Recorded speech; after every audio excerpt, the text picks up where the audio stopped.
So I'm going to pause there. I threw a lot at you all. There's actually a lot more we could have went into, but I guess it's time for questions, if anybody has any. First, just in a way of a background, that was a lot that you implemented in the practice. And so how long, are you bringing this in from other jobs? How did you figure this all out? And how long did it take to implement or even get it right? So this is something that we've had to learn internally from a lot of reading, a lot of talking to other people, a lot of trial and error. Realistically, we've been doing this at a pretty high level for about 2 years now. Okay. It's probably taken us about 3 or 4 years to really nail it down and hone it in. Do you think that, let's say I take all this and implement it tomorrow, am I on a 3 to 4 year, I'm on a 2.5 year time frame? No, it's much faster. Realistically, if you're really aggressive with it, you could probably implement and have something in a couple of weeks that you could start working with, and then start getting candidates and then start vetting candidates that you like. Now, the biggest change that I had to have mentally is, it's going to take a lot longer to find someone with this process because it is a lot. That's actually my next question. So in any given job, how many people do you interview versus hire? Because I sometimes think we have this hope that we read the right resume and it's good enough. So what does that look like for an average role in your practice?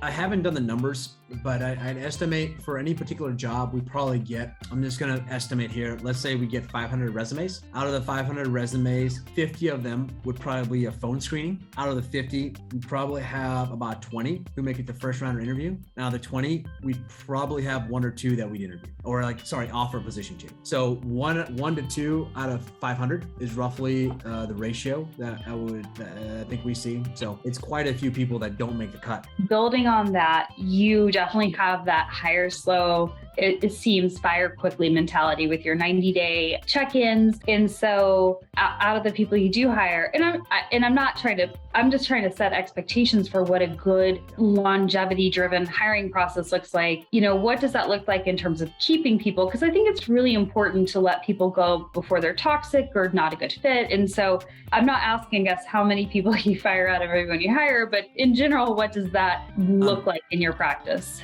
It's core values, right? So we fire quickly based off of core values, or we give them grace if they have the core values and are meeting the core value expectations. So I think I mentioned I don't like people from the restaurant industry because their lack of professionalism, at least the ones that we've dealt with, those people haven't even made it. Some people didn't even make it a day because of the lack of professionalism. And we would tell them, this is what we need from you, this is what we need to see. And they wouldn't meet those expectations, and they were core value issues. One example is always on stage, right? It's the person was always checking their phone. It's like, hey, you know what? You're here to learn. It's your first day. Please put your phone up today. And you eventually you can check your phone once you know the job. Come back around later this afternoon. She was still doing it. Okay, I'm sorry. We told you once. We knew the expectation. This isn't a good fit. Another lady, this was just more of a professionalism thing. She had her feet up on the table and a patient walked in and she didn't take her feet off the table. And I was like, okay, well, no, this isn't going to work. So I don't even have to explain this. Those are core value things. I'll give you one that's different, right? So someone that met all our core values, but they didn't quite understand how to present like the fundus photo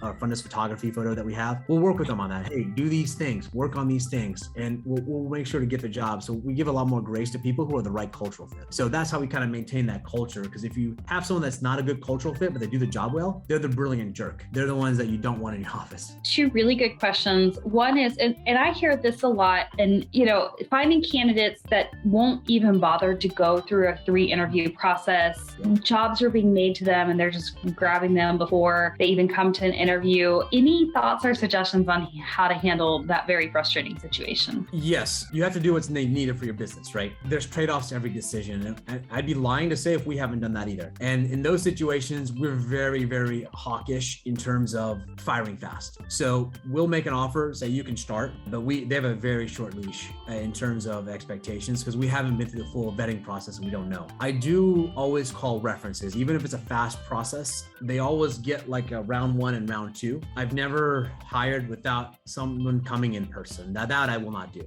So if they don't make it that far, then it's something that we'll just wait. We'd rather deal with a hole than a bad fit. And that's probably the reason why we've led to outsourcing a lot of our tasks, because we can absorb a lot of that. If the staff has to work a little bit longer sometimes, or we give some tasks offshore so they don't have to work it as much, we try to manage that load. And so we'll actually make sure we have the right culture before that. But yes, sometimes you have to do what you have to do, right? if you don't have an optometrist, you're not going to stay in business. So you have to make a quick hire and fill it in, even though they may not be a great fit. And we've had to do that too. And we've had optometrists, we've had to fire pretty quickly too, because they weren't a good cultural fit. And so that does happen. And, that's part of being in business. So, there's no perfect solution. That's why we try to keep that funnel going at all times. So you're not hiring when you need it. You already have a bench full of people that you can go to. So in terms of your practice, taking longer to hire, quicker to fire, let's not do the quicker to fire on this question, but has turnover improved? Is your staff staying longer? Like, what does that actually, is it a cultural thing that even if they may not be staying longer, it's better? What is the outcome that you've seen in your practice? To answer your question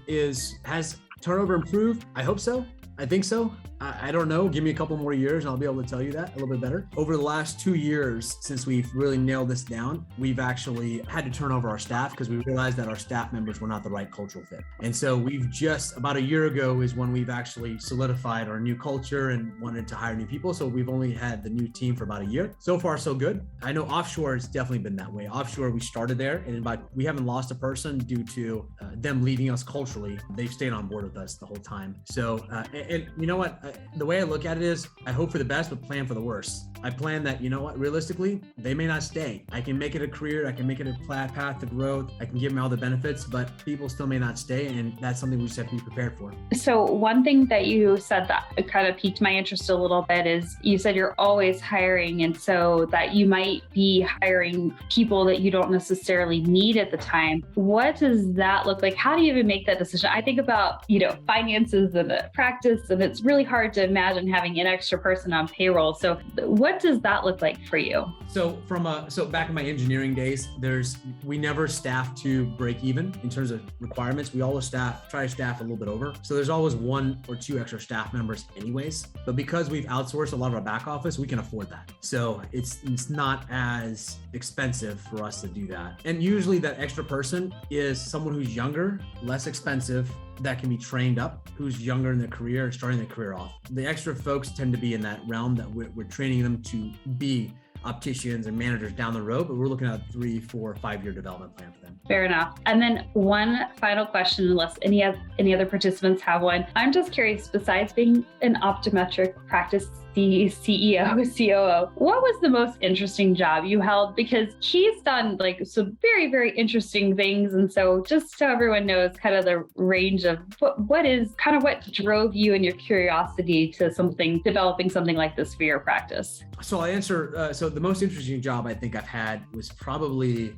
when I was working with Cookie Company. If you ever stayed at a DoubleTree, and they were a consulting client of mine. So if those of you warm cookies, that was my client, the people who made those cookies. They also make cookies for the Masters. If you ever make it to the Masters golf tournament, they made the cookies there too. So they're a really good cookie company. And so they were a client of mine. So that was kind of the coolest job. And I got a bunch of cookies. I'm getting some weight on it. But in terms of my curiosity, it's almost looking for better ways to do it. And I always like to solve hard problems. And to me, this was one of those things, when people outsource, it's like a lot of people haven't had much success. So I'm like, I think we can crack this nut. And so far it's been manageable for us. That's fantastic. Well, Ankit, I really appreciate you taking your morning from the Philippines to join us. We are, again, going to distribute not only this PowerPoint presentation in a PDF form, but also a copy of this. So if you want to watch it again, because that was a lot of content in a very short time, absolutely. I will also distribute Ankit's information. He has expressed to me, and I know from talking to him about several things just in practice management, that he is more than willing to have a conversation and help brainstorm with other practice owners. So feel free to reach. So unless there are any other questions, I am going to say thank you again for coming. It was really nice to see everyone here. Great questions. And I hope you have a wonderful evening. And thank you for all the information. Thank you, Dr. Gardner. Have a wonderful evening, everyone. We'll talk to you soon.